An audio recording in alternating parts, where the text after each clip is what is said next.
Hi, and welcome to episode 3 of season 2 of the Connect2 podcast. My name is Jeff Cullen. And I'm Mark Hughes. Mark, how are you? I'm good. I'm pouring some Java there for us. Yeah.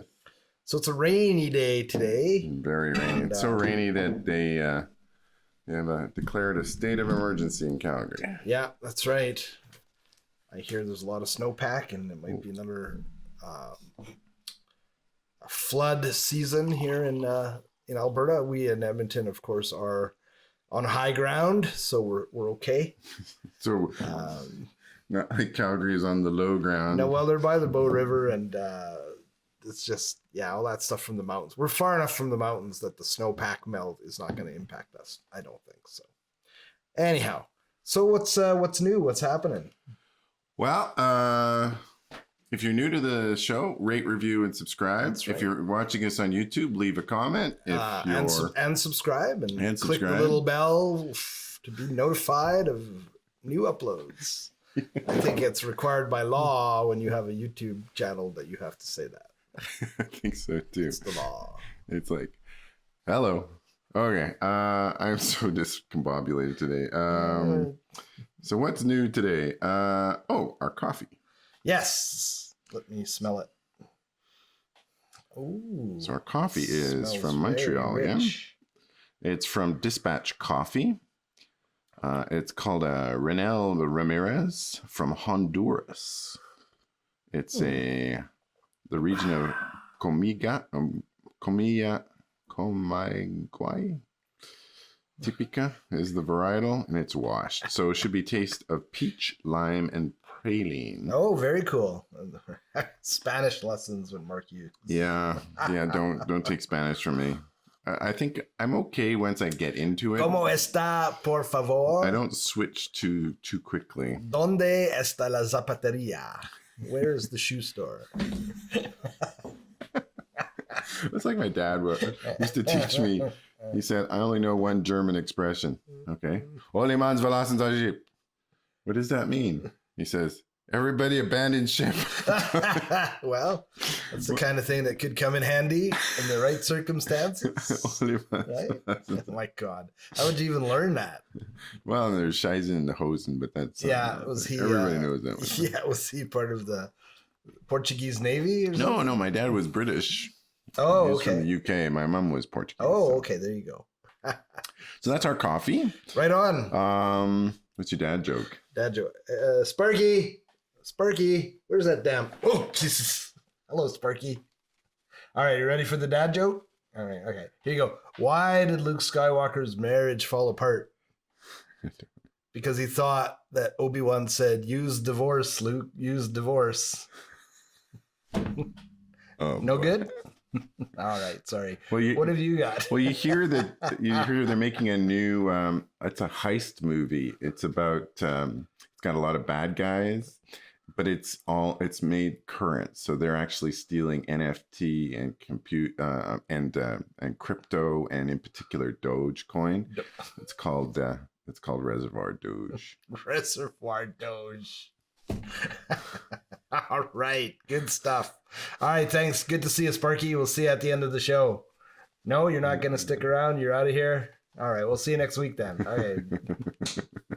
Okay. What did you learn this week? What I learned this week? Well, I got one thing is kind of cool, and one thing's kind of depressing, and it sort of ties into our meme topic. But the cool thing was I learned a new term. I've been watching a YouTube channel, a fellow who is out of Amsterdam, originally from London, Ontario. And his, I don't think he's a professional urban planner, but this is kind of his passion. And he's got a series of videos. The channel's called Just Bikes, or Not Just Bikes, sorry. And he talks about the paucity of urban design in North America and just how bad most of our cities are. And so the term is strode. Strode. So he talks about how in a well-designed city, you have roads that have a very definitive use, right. Rapid transport of cars. They should be straight. They should be uninterrupted. And then a street should be very much at the pedestrian scale. People can walk, slow traffic. You don't get hit by cars. And how in North America, for the last 50 years, we've mashed these things together. And so these terrible streets in LA or even here in Edmonton or London, Ontario, where you've got poor access, you can't really walk it, and yet there's places you need to get to that are right along there. Yeah. So it's bad for traffic, it's bad for pedestrian, and it's this mishmash of a street and a road called a strode. So it's really interesting. So we'll put the link to that channel in the thing. Well, that sounds very cool. Yeah, I thought it was interesting. Anything else? Yeah, well, this is I'm just going to read you some stats here. This is an article from the National Post from a few days ago. Nationwide polling by Abacus Data. And what I learned is that we are in much deeper trouble than I thought we were. I think as Canadians, we often like to... Really? Yeah, I think we often like to sort of hold ourselves up as being smarter, more informed. But here's just it's a whole article, but just a few important data points. So the data of this survey found that 44% of Canadians believe that big events like wars, recession, and the outcomes of elections are controlled by a small group of people working in secret against us. In particular, 41% believe that much of their lives are being controlled by plots hatched in secret places, and that 37% of Canadians believe in so-called white replacement theory. Oh. And I was like that's a third. That's about 11 million Canadians. So, I had to sit back and think about this. And I mean, it's easy to just say people are stupid or, but I really gave it some thought. And I think that, and I want to get your opinion on this, it seems to me like our world is becoming so much more complex. I mean, it's always been complex, but if you go back 100 years, 1,000 years, people were just not aware. And I'm beginning to think that because we now have awareness of large scale events, but we haven't really developed enough cognition. I think there's this, people are just confused, right? And it's probably easier to ascribe it to some kind of purposeful cabal than it is to, if you use it, like Peter Senge wrote a book called The Fifth Discipline, which is all about systems thinking. It's all about runaway loops and how things that are very randomized can impact each other. I think that's what's actually happening. These things are just emergent, but there's so many people that I think need to somehow ascribe it to a deliberate when I was plan, I think it's troublesome. I think you're absolutely right. I think there's two things, so as humans in general, we tend to find patterns in things that there's not necessarily patterns. So we cluster stars and constellations, even though those stars are nowhere near each other, they just happen to kind of line up. Right. Yeah. Right. Exactly. Yes. We're incredibly good at finding patterns. The problem is sometimes we find patterns when there are no patterns. And they don't exist. Yeah. Now, when I was younger and going to school, what really became, and even after I graduated from university, what really became apparent to me in some more intellectual discussions and those late night coffee clatches that you do, right? Is that you have these deep conversations and you realize that there's a lot of people who do not think critically about anything. Yes. So as it's presented, Yeah. Makes sense. I trust right? Bob. Bob said this. I'm with Bob. Yep. And there's all kinds of, there's confirmation bias. There's this. I mean, tons of. So you know Jeff Tetz from Unleashed. He posted this thing. It was really, I thought it was fascinating, and it was this list of different kinds of things that can bias your thoughts. Right. And there was way more than I thought there were, and they all made perfect sense. But I think that is fundamentally part of the problem. We don't think critically about where the information is coming. Because of the nature of the kind of work that I did previously. Right. I had to, because so investigative type work where you can't. I had to go back to deduce first as opposed principles. To infer a lot, right? Yeah, because if you, there were things we were inferring, but it was based upon as much deduction as possible. Sure. And we have to figure out how things actually worked, Yeah. not just how people thought they worked. Bingo. So for example, that's well said. In the 70s and 80s, there was all these fire investigators who thought that if you saw the spring sagging in a car, the springs of the seats and the upholstery, if they were sagging after a fire, burned, so after it meant arson. Oh, really? Yeah, because the only way those springs would sag would be from the use of an accelerant. Interesting. Turns out it's totally wrong. It's not even close. So there's probably some people that might have gotten wrongly convicted for arson related of this. to these kinds of not scientifically tested. I mean, the whole point of the scientific method is to go through and come up with a theory and then test it. Right. What I think a lot of people do is they come up with constantly try to disprove it as well, right? Yeah. Although there is an orthodoxy in the scientific community as well, and because they are still humans. But they that's entirely true. I mean, I think we have biases, and I think it's an attempt to address the biases. Yeah. Fundamentally, even the concept of the scientific method, there's disagreement as to what is the scientific method. There's not even like one approach. Yeah. But fundamentally, trying to have a method to your madness is great. Exactly. So, well, it's funny, like you mentioned biases. So I of course teach organizational behavior. I think we go through about a dozen biases that are the common ones. I found a book in my library at home. It's the 99 most common biases. Oh, wow. Like, there are a lot of biases. Oh my. So once you begin to at least have an awareness of that, I try to maintain a open mind's not the right word. Maybe humility is the better word. Like as convinced as I am of certain things, I always try to have just that little crack in the door that sort of says, but I might be wrong. Exactly. Because I might be wrong. Because fundamentally, I mean, it's even like the concept of how your memory works. Like everybody thinks your memory works like a computer. And it's like a snapshot. Yeah. Doesn't. No. Right. You modify the memory based upon your current experience. Yeah. And every time you remember something, you actually modify it. Well, and in fact, it's like you're overwriting the disk. Well, in fact, a lot of times when you remember things, you don't actually remember the event as much as the story that you made up telling of the event. That's first time you told the story of the event, you remember that because you had to kind of put it together, and construct it, and then it's perhaps some emotional resonance. Yeah, you wanted to make it exciting. So you're the hero. So you kind of downplay the things that were less. Really stupid. It's fascinating. So to me, that's I try and go around as much as possible with a degree of open-mindedness. Right? Well, and it's funny for some humility for me, and I'm sure there's some psychiatrist out there that thinks that this got more meaning. I have a hard time remembering who I'll remember events. I remember things. I remember intricate detail about stuff. Okay.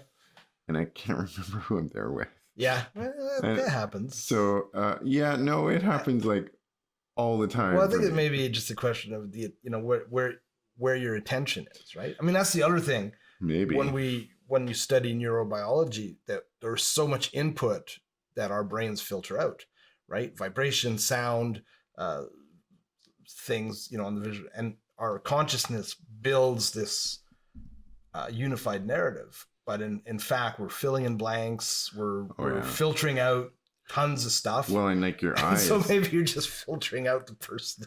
Maybe your brain's like, meh. Well, I think I had a therapy session with a psychiatrist who suggested that it was an indication of a lack of being in touch with my emotions, or I don't know what it was, but yeah. Well, I learned it comes back to your mother, the psychiatrist, right? The Freudians. Well, tell me about your mother. Yeah, what the hell does that have to do with it? She's been dead for 30 years. What are you talking about? Get over it. Yeah. So what have you learned?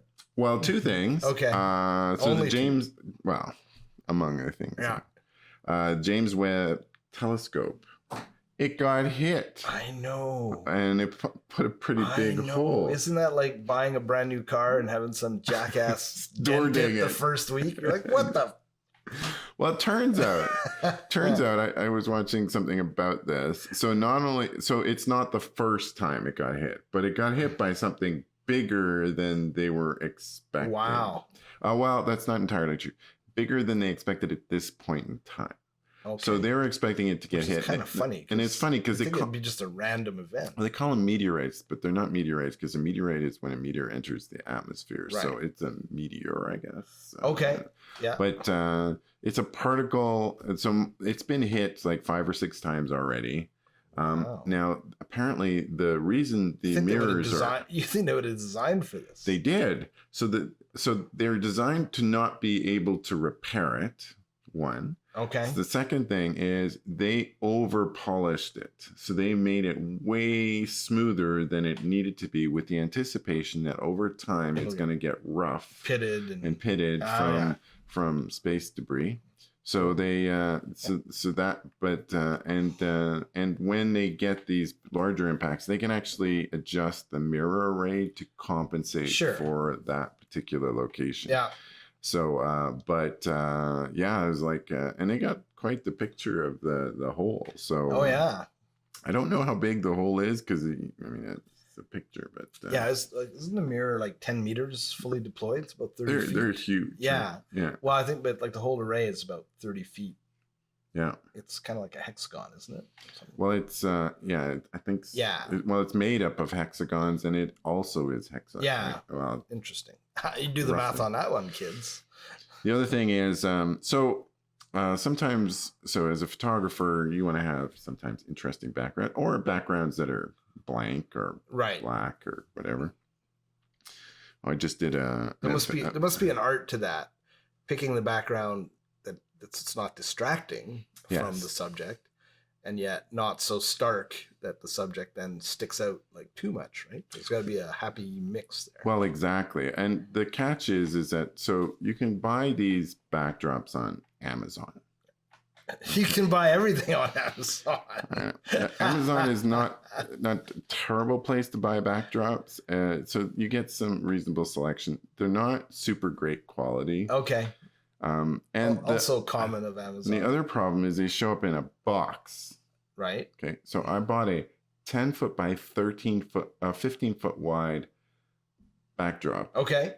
And it came in a box. It's about 2 feet by 2 feet. Oh shit. So it's a little wrinkly at first. Folded, very wrinkly. And it's got the natural look of wrinkled reality. So now you're getting to the point of my thing I learned. I'm trying to steam it and like even just transporting it to, because it's what's it made of? Like some kind of a plastic sort of. It's like I don't have one here, but well, it's out front. So why the hell would they fold it? It's supposed to put it in a tube. Well, but you'd have to have a really long tube. I need a 10-foot tube, or maybe a 5-foot tube if they fold it in half. But instead, just one fold, But boxes. Boxes are easier to stack. I guess a 10-foot tube. Who's that comedian? I wouldn't touch you with a 10-foot tube. I wouldn't deliver. It's Ismo. Ismo I wouldn't deliver you a 10-foot tube. Or what if I did? I wouldn't touch you with a 10-foot tube. Okay, so you learned that maybe this is not the best place to order. Well, because you can fix it in Photoshop. It just takes more time. Well, so I had my portable backdrop, which is these stands. And it's like a frame. Sure.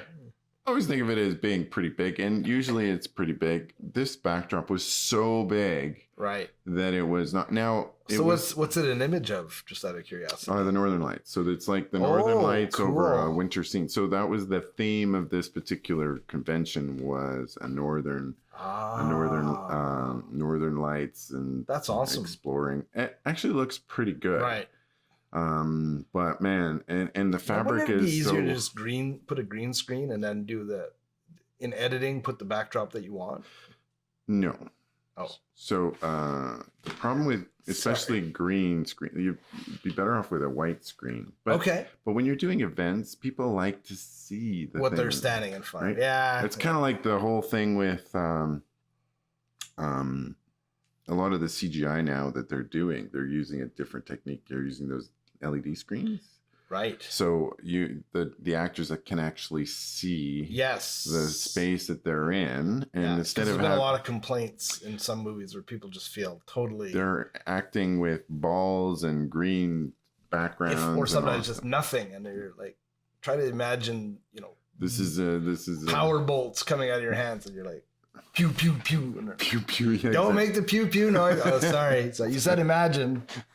Pew, You're a pew. professional. Pew pew. You can do it with the and don't move your mouth.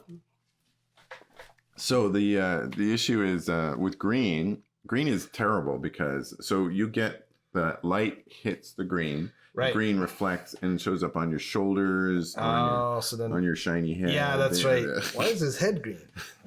Yeah. So then you try and remove it, and you remove part of the head or part of the shoulders. So it's just a mess. It's not good. Right. And so you'll see that with kids, like school portraits, because they do that green screen. You don't actually have to use green, or even worse, the kid comes with a green shirt, and then you're just like a floating head. Yeah.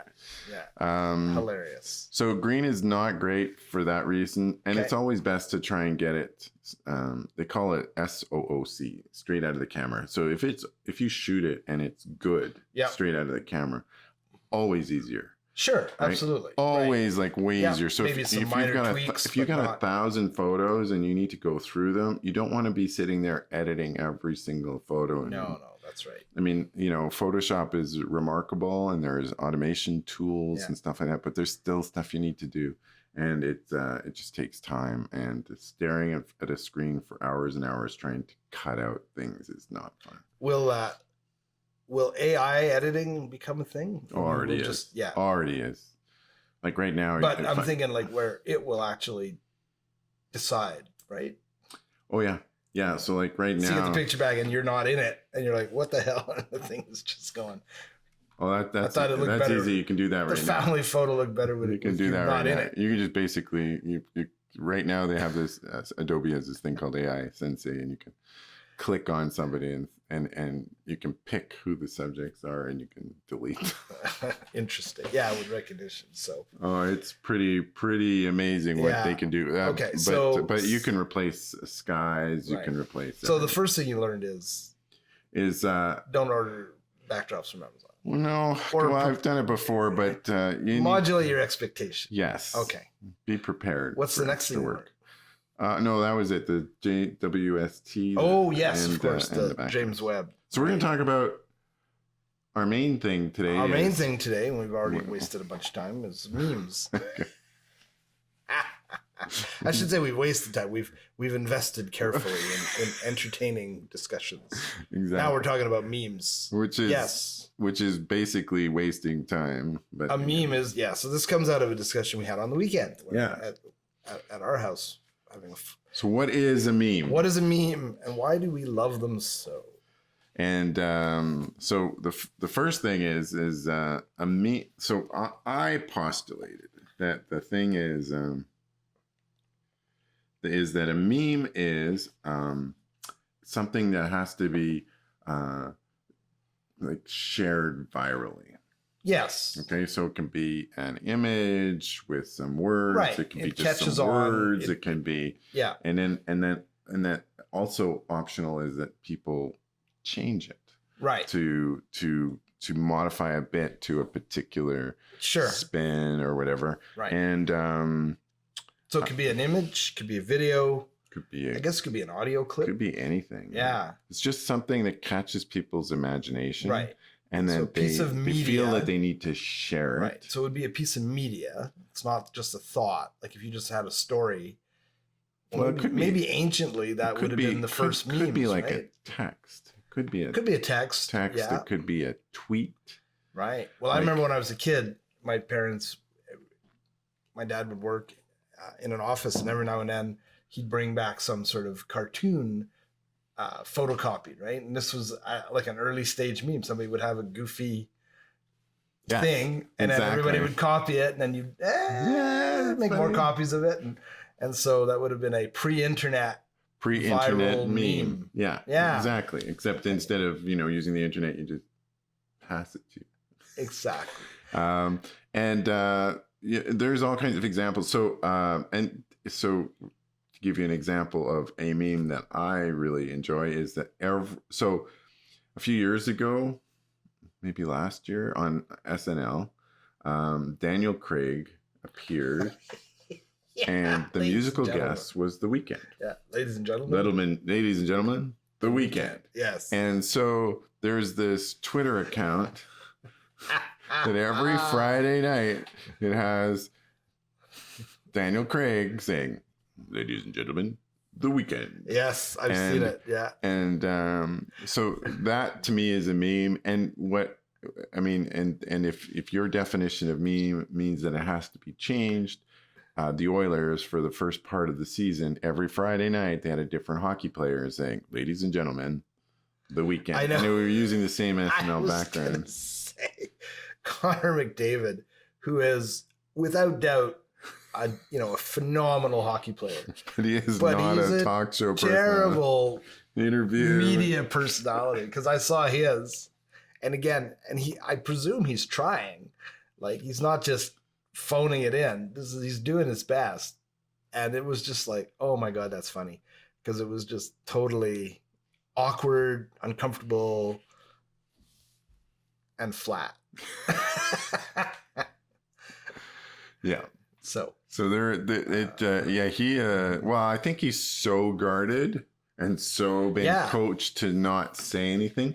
I mean, every now and again you get a bit of a snippet of life out of him. Right. But in general, I mean, he's not a very good interview because he doesn't really want to answer the question. Exactly. He's super guarded. Out of fear of maybe saying the wrong thing. Yeah. So there's a whole bunch of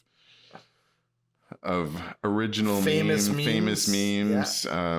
One of the earliest ones is the dancing baby from Ally McBeal in 1996. Yeah. That sort of, or Baby Cha-Cha showed up and was shared all over the place. It was all over the place, which again, just meaningless nonsense, really.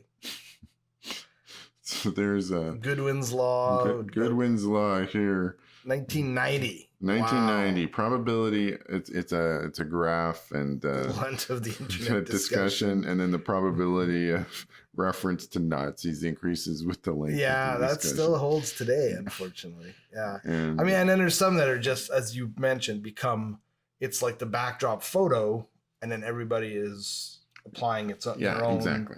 Well, like the slap, right? Like how many slaps? The Will Smith slap. Yeah, exactly. Boom, and then they're doing variations of it, and reality slapping Jason Kenney. Here in Alberta, or that stock photo with the girlfriend who's looking at the guy looking at the girl's butt. Yeah, and then they just put whatever thing you want. I had a photo that became a meme. Really? Yeah, it was. I went to Yosemite. I never knew this. I went to a ranch. Yeah. Well, it very specific. Does that make you a meme generator or a memester? I don't know if a single image makes you a generator. Anyway, so I took these photos of these cowboys right at sunset, and they were like standing on the horses with standing on their horses. Yeah, it was pretty impressive. Except that one guy whose horse was standing on him. Yeah, that was oops. It was a bit uncomfortable. It's like that guy doesn't know what he's doing. Exactly. Anyway, so I posted some of these, and it had my watermark and all that stuff. But somebody removed the watermark, and it was like in Argentina or Chile. It was a South American meme, and they used in some reference to gauchos. Oh, very cool. And so I have this service that I subscribe to called Pixie. Oh yeah. Which I've never really used it for its intended purpose, but basically it's to track where your images are showing up. Got it. So right. So that worked. So I identified, like, you can't, for these meme things, you've lost. Right? Yes. Like you've lost before you start. You can't undo that. And well, that's very cool. But yeah, and the other problem is because I sell some of my images as stock photography. Like I have a hamburger that I've sold like so many times. Okay. It's true. Yeah. And that it keeps popping up, and the thing that people will pay for my beautiful photo of Yeah. this hamburger, Yeah. and then they'll cut out the background and they'll put other things. Like, Sure. it gets really, and it's a weird hamburger too, because and you see it show up places. yeah. It's like in Japan and England and all that stuff. Yeah. And but the thing about it is that, so they're paying for it. They bought the image, and then they edit it. Do you get paid a residual every time someone buys it, or does iStock buy it from you? No, they don't buy it from me. They basically they sell it. I get a cut, and depending on how much That's awesome. how much I get is dependent upon the nature of the license that they provide. Okay. So I don't think they're supposed to be able to cut it up, but they do anyway. Yeah. And so there's all these rules about it. So I've had, I think the most expensive image I've sold rights for, I got like $200. That's not bad. I think I did that once. Yeah. And most, like, I get notices. Oh, you've sold a photo. Oh yeah, here's your $2.50. Sure. I have a buddy who is a marketing. Can't even buy a good coffee. Yeah, a friend of mine, an old buddy, marketing professor, and I found out, we were having lunch one day, and he said that this is him and his brother have been doing this, where they go out and they create a lot of that stock photography. So he goes, like, if you look carefully, you'll see me, and it's like, dejected husband or man on bicycle, and it's Jim, and all these different. And I'm like, really? He goes, yeah, no, we've shot thousands of these, and then there's always variations, right? Like if you go on iStock, it's like it's the same model. Kind of doing the same thing, but it's just a slightly different pose. He goes, oh yeah, I've spent hours and hours. Well, that boyfriend girlfriend trucker thing? Guy, or and I'm like, that is amazing. That boyfriend girlfriend thing with the guy looking at the other girl. I think that's like, so that was from stock photography, and it was like I think they're Spanish models. They're either Spanish or Italian. I can't remember. Yeah. But so it's just and there's a whole series of them, but none of them have caught the traction of that particular image. Exactly. And the catch is that the guy with the stock image, he ain't selling that image. Like, nobody's buying that image. Oh, it's just being stolen. Yeah. Well, it would have been copied originally, and now nobody's going to buy it. No, that's right. Because it's too well known. You're famous, but not. Or is it infamous? Maybe it's infamous. Yeah. No, that's fascinating. What does it all mean, though? Right? What does the meme mean? Yeah. Is it because we have too much time on our hands? Or? Well, I think there's or are we looking for a commonality of? That's what I'm thinking. It creating community.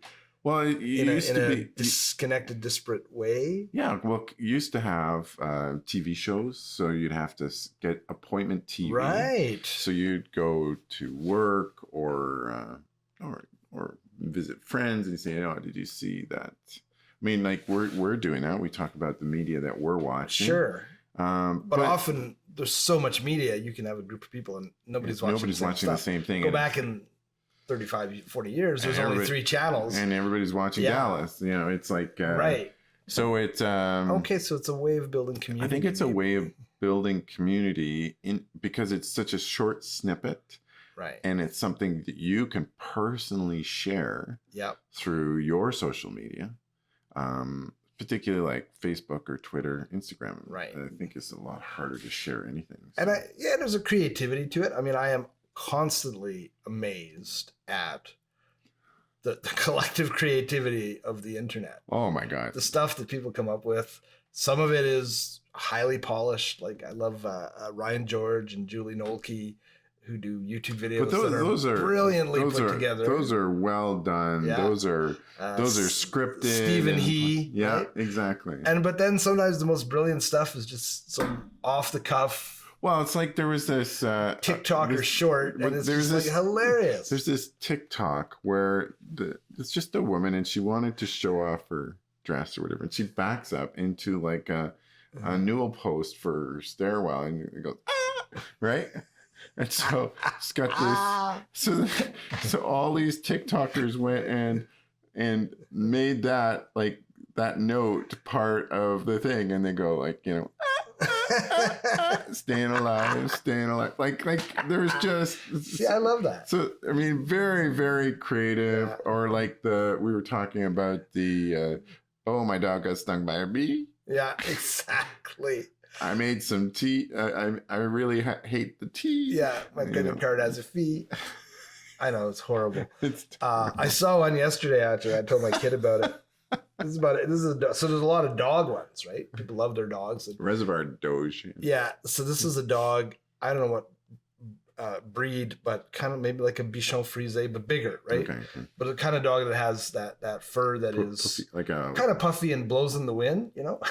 That's just the stupidest thing. So it's a dog in the yard. And it's just I'm gonna have a hell of a time trying to find these things. It's a terrible storm, and it's like the wind is blowing and the rain is beating on this dog. It's a poodle. Is it a poodle? It's a poodle. And the dog is pooping. Yeah, I saw it. And the owner's like, "You got this, Rusty." And the dog's looking over, and he's encouraging the dog to poop. The dog's trying to get the hell out of this storm, and I'm like, "That's just brilliant." It's just. Like, I'm sure it was spontaneous. Oh, yeah. And then he's like, what am I going to do with this? Put it on the internet. Of course, because what else are you going to do with it? It's the funniest thing I've seen this week. You got this, Rusty. The dog's just like, yeah, thanks. Anyhow. Well, I'm amazed at some of the stuff that you'll see posted. And, I mean... I'll watch, and then the things I hate watching are when people are clearly getting injured. Oh yeah. Oh my God. Like you'll see stuff and people don't think too much about sharing it, but I'm going like, did that guy live? Yes. Like, how many broken bones? Like, yeah. You watch movies and everybody. Although I have to admit, so Tom Segura, yeah, who does with his wife, they do a podcast and they put it on video, right? And he's got a series of these highly disturbing videos people have posted, people getting hurt. Yeah. And then every time he has a guest, well, not every time, but every now and then he'll pull out these videos and show these to the guest just to see what the reaction is. And it's the funniest thing because people are just like, oh, Exactly. So there's like a guy in rubber boots on a roof, like a residential roof. And I don't know what the hell the guy's thinking. He's cleaning out his eaves, but he decides to jump off his roof. And he just totally hyperextends both his knees. You just see this like, and then he goes down and then they cut the video. And it's just like, oh, that's so horrible. It's horrible. It's horrible. But at the same time, it's kind of funny. You don't want it to be. Oh, but it's like. Well, because I want. Because it's self-inflicted. It's a stupid thing to do. But sometimes it's not like, so you'll see these ones with these dash cams. Well, yeah, I mean, there's a limit. There's a guy driving along. There's oncoming, and then you see this motorcycle go and go straight into. No, I mean that's. Oh my God! Like that's. Yeah, see, I don't like that stuff. But the stuff where someone's doing something stupid, like jackass, and they kind of jackass, but unintentional. But clearly you shouldn't have been doing. There's another one. He shows some guy. I think it's in Holland. He's trying to jump over like a canal. It's maybe like 8 feet wide. It's an old guy, like an older guy in his 50s, and he doesn't quite make it.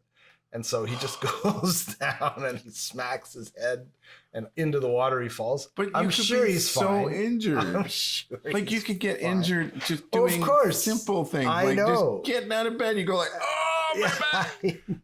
And then people are like hitting poles and getting skewered. I know I shouldn't think it's funny, but then there's a certain element of human nature where you're like, wow, Jesus, that's funny. I saw this other meme where this guy is trying to go over a fence, like one of these iron fences. Yeah, with the pokey bit. Oh, right? So mean, there's a limit there. He's getting over. He's okay, and then all of a sudden he slips, and it's like, oh my God. Yeah. And the thing is, honey, there's no nookie tonight, and I'm going like, yeah, I mean, oh my, there's a fine line, right? Yeah, like holy crap, like that's just.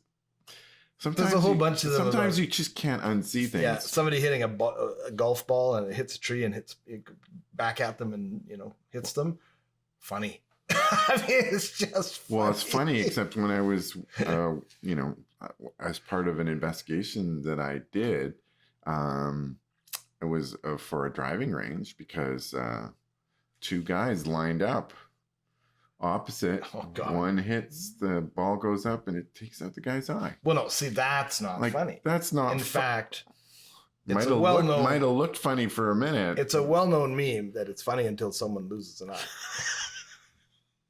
I mean, this is just basic. Everybody knows this. Games it's funny until somebody loses an eye. Although I've heard it say, then it's really funny. But that's not right. No. Okay.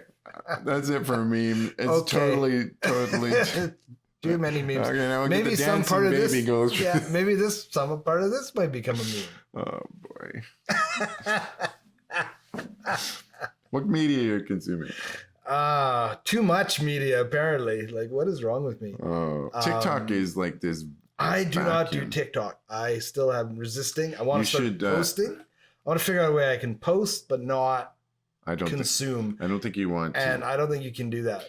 No, I don't think so. The thing about TikTok in particular, so if you go to YouTube or, so even those shorts on YouTube become, and then Instagram, same thing, right? The thing keeps spinning. Some of it's like pictures, but sometimes video, and it just becomes. Well, it's the thing with TikTok. The rat with the bar, right? Yeah, it just give me more, give me more, give me more. So it basically, as soon as you open TikTok, there's something, and then it either repeats, and you get like keep going because this is just driving me nuts. The repeating part. Oh, will you get the same video? The same video will just cycle over and over again until you swipe. This is the algorithm to the next one. So it forces you to keep going. Yeah. And knowing that every single thing is being recorded. And so the order that you recorded, see what you think. How long you watched it, all that shit. Yeah, and so they'll, TikTokers tend to be self-aware of the algorithm itself. Of course. So they will actually talk about it. Whereas you don't see that so much in YouTube. You did occasionally, but not to the extent you do in TikTok. It's a different animal. So. And the problem with some successful TikTokers is it's kind of like, well, what do you do for an encore? Yes. Or how do you sustain it? So actually, my son and I were just talking about this because he's into some streamers and he's wanting to be. He's at one point he wanted to be a YouTuber. He still wants to do a channel, but we were having a discussion where the problem, of course, is you got to keep feeding the beast, right? Yeah. So you got 1 million followers, and you go on vacation or you get sick, and then you don't post for like a month, and you come back and you're decimated, right? And he was saying streamers, because at least if you're doing streamers YouTube, are worse. If you're doing YouTube, you can kind of schedule your time, create a bunch of content. He goes, streamers, you got to be like constantly getting on there. And he goes, it's a horrible way. It's a bit of a treadmill. Yeah, exactly. Well, and I mean that's why I think Casey bread and circuses, right? People are like, more, give us more. Right, up the game. Exactly. I'm gonna nail my hand to the table. Casey Neistat, who's one of the earliest vloggers on YouTube. Yeah. I mean, he abandoned his vlog because it was too much work. Yeah. Well, you just talking about Kara Swisher is pulling her podcast now. Maybe not because it's too much work. No, it's solely, but because she doesn't own any of the content, right? Yeah, she. So Kara. So that's a whole other issue. That's kind of interesting. Who own the content? I mean, like for me, I'm a photographer. I own all my content. Right. The podcast we're doing, we own the content. Yeah, that's a good point. I'm going to start creating some YouTube stuff for Basecamp 4, and I need to figure out. You have to say a magic word? Tubal cane, because I know there's one YouTuber, and he always says this is a copyrighted video for the Can-Am project, and I'm like, does that cover it? Are you good? If you produce it yourself, you're covered. The problem is that Kara Swisher was employed on a contract basis. But then is it New York Times? The New York Times. Yeah, right. To do articles. Sure. And as well as interviews. Right. And for Kara Swisher, all of that content is owned by the New York Times. Yeah. It's not hers. So she can't actually use it for other stuff. Right. And I mean, she's unlike this podcast, which we can use for whatever we want. Because nobody wants except us. 1,000 downloads, my friend. Hey, we got some sort of badge from Podbean. In year one, did we? Yes. Hey, congratulations on 1,000 downloads. Is it an NFT? No. Oh, too bad. No. Maybe it was in Dogecoin. Yeah. Thank God it wasn't in Bitcoin. So, media. Media. I've been watching the third season of The Boys. Oh, that's a brave thing. Holy crap! We live in a world. I thought it was. I mean, it's one of these things. Like, I'm kind of compelled a bit by the story, but it's like the blood and guts. It's disturbing. Well, at the end of season 2, and just a small spoiler, there's like this super person, we don't know who, at the end of season 2, who basically explodes people's heads. Oh, right. So it's very common in the DC universe. So and in Marvel, there's like I think it was a court case or something like, and they were going to expose something, and then heads start blowing up in the courtroom, like just the heads. Wow. And there's blood everywhere, and it's like they stole that from Cronenberg Scanners way back in the 80s. But yeah, so how would you even discover that superpower as a child? You know, get mad at somebody. The Boys is. I wish your head would explode. The Boys. Oh my God! It happened. Well, and I was listening to with this new season, and it's taking a violent dark turn. And which it was pretty dark. Yep. And the thing about it is that apparently it's now closer to the comic book series than it was at the start. Early, so they eased people into it. Yeah. Okay. So anyway. So you're watching that? I have not started The Boys yet, at all. At all? Nope. Still doing Ozark. Season about a third of the way through season 2, so that's my now. The Boys is totally up your alley. I probably will watch it after. It's got this dark, but it's got this dark kind of cynical thing, right? Like that you would. It's like Breaking Bad meets the MCU kind of thing. No, it's like everything that you hate about MAGA and Donald Trump is in this. Okay, definitely gonna watch it, but after I finish Ozark. I saw the first episode of Ms. Marvel. Yeah, I'm looking forward to that. It is, and I'm not giving anything away. It is very cleverly edited and shot. Yeah. So we talked previously in a previous episode about fan service. There's a ton of fan service on this. Okay. Ms. Marvel is a very unusual character. Right. Well, she sort of is the character is kind of a fangirl. Yeah, exactly. And so she's a fangirl who cosplays and turns into a superhero. Well, I guess it hasn't gotten that far. Okay. But it's in the sort of, but not really. Yeah. She hasn't really done any heroic and stuff. She's a Muslim American. She's a young girl, right? Yeah, she's from Pakistan. Yeah, she's from Jersey City. Sorry, she's from Jersey American. City, but her family is Pakistani. I think that's great. And it's the story is the character's really good. Yeah, but it has a totally different feel, like absolutely different feel, almost more like a TV show, right? Which is interesting because it is a TV show. She is, I believe, going to be in the follow up to Captain Marvel, which is called The Marvels, and there'll be 3 of them. There'll be Brie Larson reprising. The name of the character. Captain Marvel. The Captain Marvel. Photon from WandaVision. WandaVision, and this new character, Ms. Marvel. Something Khan, I think is her last name of the character. God! Yeah, exactly. So they will be doing a cinematic release with the character, but it's next year sometime. Well, did you ever see Scott Pilgrim and what was it? Scott Pilgrim? Isn't it Rules the World or Against the World? Against the World. Yes. Do you remember that style of? Right. Okay. Yes. Ms. Marvel. Has that style. It has that style. Yeah. Okay, it looks a little bit different, but it is that same kind of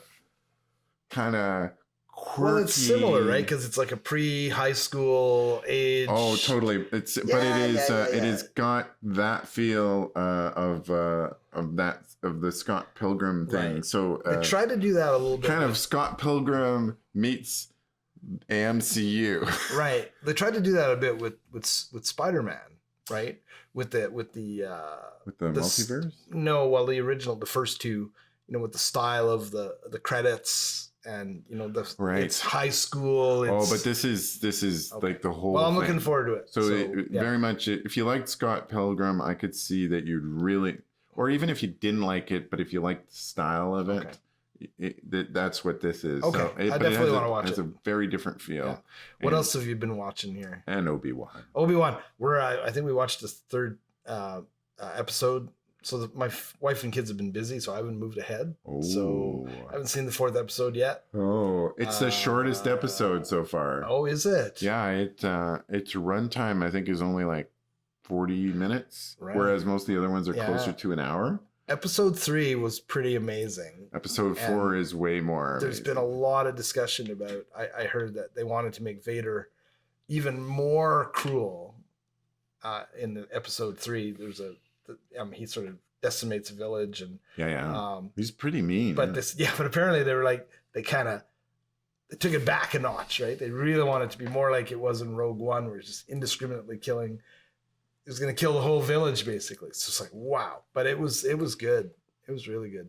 And James Earl Jones' voice, created by AI. Yeah, and I think last week we had talked about Val Kilmer. Yes. And you're correct that I was wrong. It was almost exclusively AI with his voice from previous stuff. Yeah. But which is different from Val, because in Val I think they used some AI and they used his son's voice as well. Okay. But not in Top Gun, right? And so and they did the same thing, so it's not Mark Hamill didn't voice the was it the Mandalorian? No, Boba Fett. Was it Boba Fett? I think it was one of It's Boba Fett, right? Where they brought Mandalorian season 2.5. I'm looking forward to the Mandalorian. That's coming out again.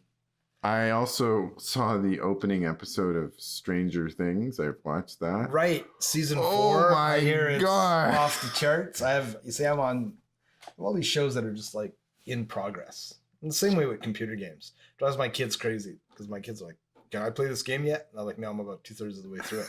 Like, Dad, you've been playing this for 2 years. I'm like, yeah, I know, but that's just the way it is, man. That's the way it is. Back off. I have books. Same with books. I got 25 books that I'm like, I've been reading an Ernest Hemingway novel that I got from a collection I inherited from my grandfather, and I think I've been reading it for like 8 years, and I'm not done yet. It's right on my bedside. Every now and then, read a little bit of For Whom the Bell Tolls.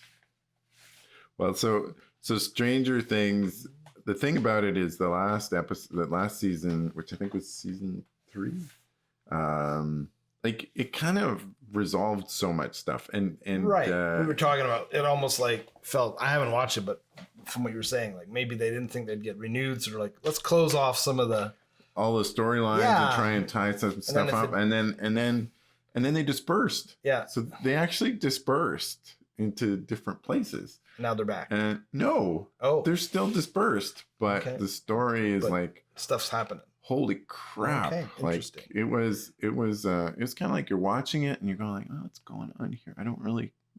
Where is this going? And then towards the end, there's kind of like, you're going like, I still don't know where this is going, but holy moly, this was shocking. Strange New Worlds, I'm so thrilled with this. It's awesome. It is. It's just the best. It's a nice bit of easy watching. It's definitely not like The Boys. No.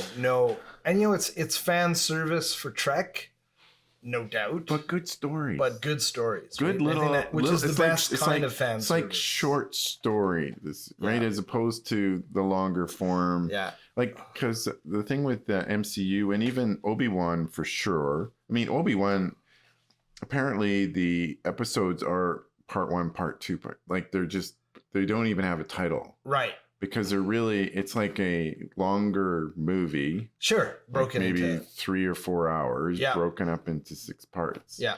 And it definitely looks like that. Yes. So, and it's great. And maybe that's why the episode 4 is the shortest one so far, because maybe they need to find a good spot to break it. Just the way to break it. Yeah. But Strange New Worlds, I am thoroughly enjoying that. Although I have to say, I find Pike's pompadour sometimes a little distracting. Getting a little wild there. Yeah. Well, but it was the time, and there's styles change. People do crazy stuff with their hair, and because Jeffrey Hunter did not have that much of a pompadour. No. Well, he did have it slicked in back. the cage, right? Yeah. So here's the thing I found out that is really cool. So the transporter chief is Chief Kyle. Yeah. And in the original series, there was a Kyle, but he was a blonde Irish guy, right? Yeah. Except in the original pilot that never aired, that they've now the transporter chief is an Asian fellow. Oh, interesting. And I don't think they ever name him, but they're like, that's the original Kyle. So you see, it works. And I was like, that is awesome.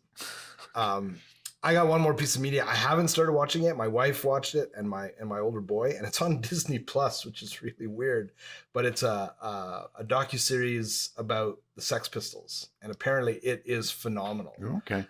It's on Disney Plus. It's not a documentary. It's more like a reimagining. Well, it's like a movie. It's kind of like the Queen biopic. It's a biopic, right? Okay. And my son watched it all in one sitting. It's like 6 hours. And he was like, "This is awesome." So it's all about that, 70s UK. Where did punk come from? Johnny Rotten, Chrissy Hine, who I didn't even know was involved with one of the members of the Sex Pistols. But apparently, it is just really good. A little bit adulty, a lot of sex in it, and some language, but good nevertheless. Well, the first time I found out about the Sex Pistols backstory was when I watched Sid and Nancy.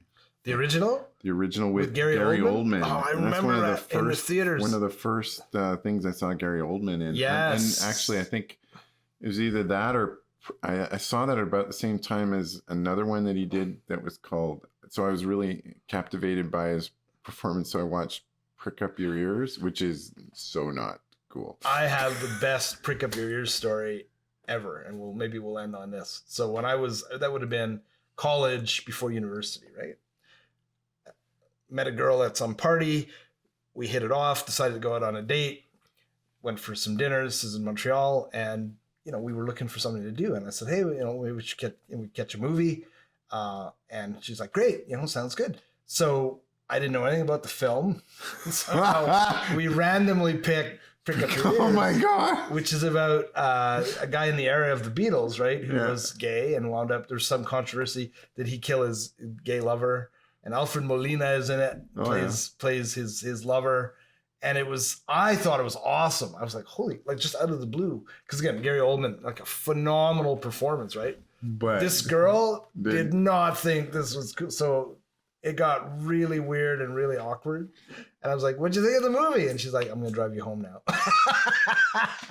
And I'm like, I had no idea what the movie's about. But I think the fact that I wasn't like weirded out by it. Weirded her out. So I never saw or heard from her again. Well, that gives me an idea for funny stuff, next week's episode. Let's do unusual movie experiences. Sure. Okay. Sounds good. If I'd known, I would have kept my story. I'm sure we can come up with something else. It's just a teaser. Exactly. Okay. That's it for this week. Sparky gonna join us? Oh. He's a real dog, I swear. All right. Goodbye, everybody. Goodbye. See you next episode. See ya.